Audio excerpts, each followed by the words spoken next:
कुछ गोपन करे सहाय, और श्री राधे जी की कृपा से मैं गिरवर उठाए। दोस्तों, मैं हूँ आपका दोस्त टिल्लू, और आज मैं आ पहुंचा हूँ मुड़िया मेला गिरिराज जी की परिक्रमा करने के लिए।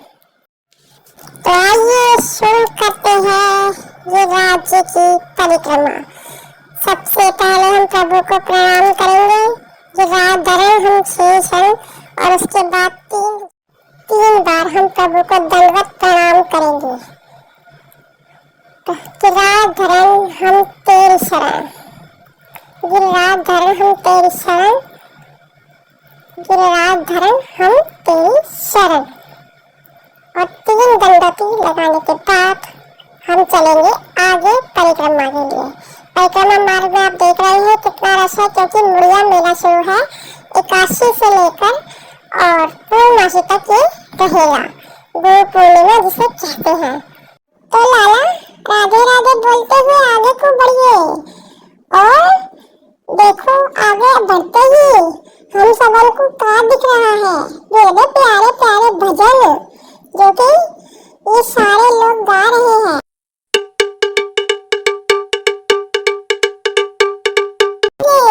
धन्य धन्य पंछी को लौटा, अन्न खाए ना पानी पिए, पड़ा रहे सिलोटा।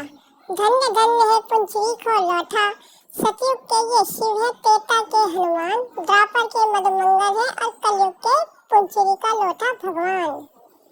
तो अब हम क्या करेंगे, पुंचरी के लोटा पे चलते हैं और पुंचरी के लोटा करेंगे प्रणाम। तो 21 किलोमीटर की जो परिक्रमा है उसमें से पुंचरी का लोटा पहला पड़ाव है। तो चलो तुम सबन को सुनाता हूँ पुंचरी के लोटे की कथा। पुंचरी का लोटा जो है वो सतयुग में शंकर भगवान था, और त्रेता युग में था हनुमान, और द्वापर में इनका नाम था मधुमंगल, जो कि हमारे कनुआ का सखा रहा। जब भी कान्हा खेलता तो बचपन में मधुमंगल के साथ ही रहता था। जब भी कान्हा कहता मधुमंगल आ खेले, तो मधुमंगल उसके साथ खेलने ही लग जाता था।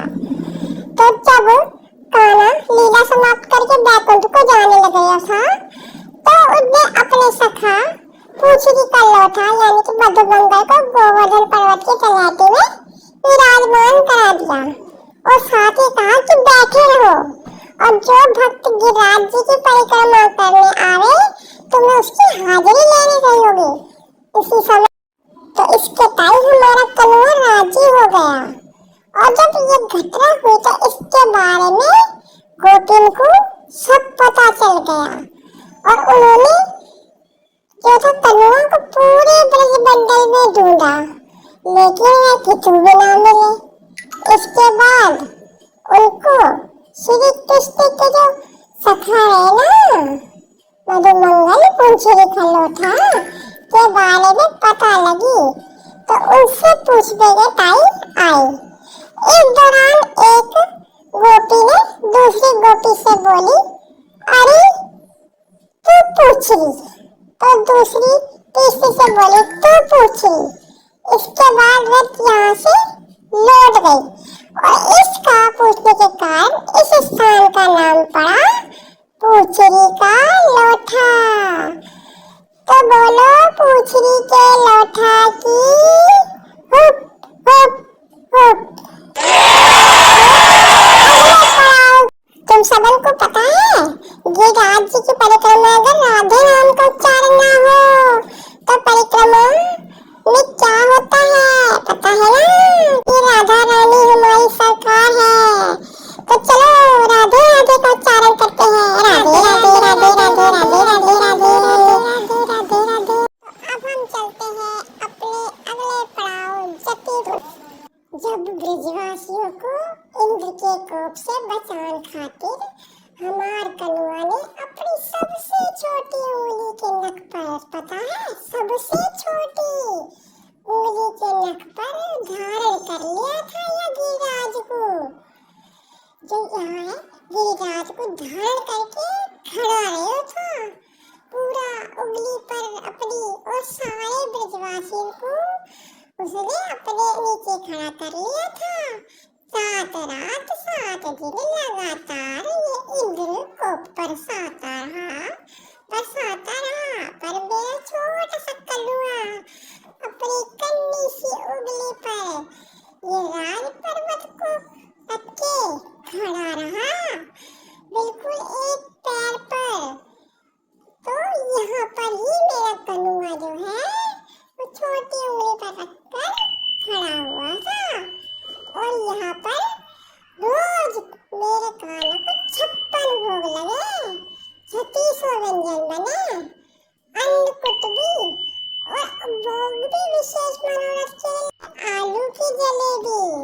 अरे मेरे तो मुंह में ही पानी आ गया है सोचकर। आलू की जलेबी तो मैं कहीं ना मिले हमारे ब्रिज के अलावा।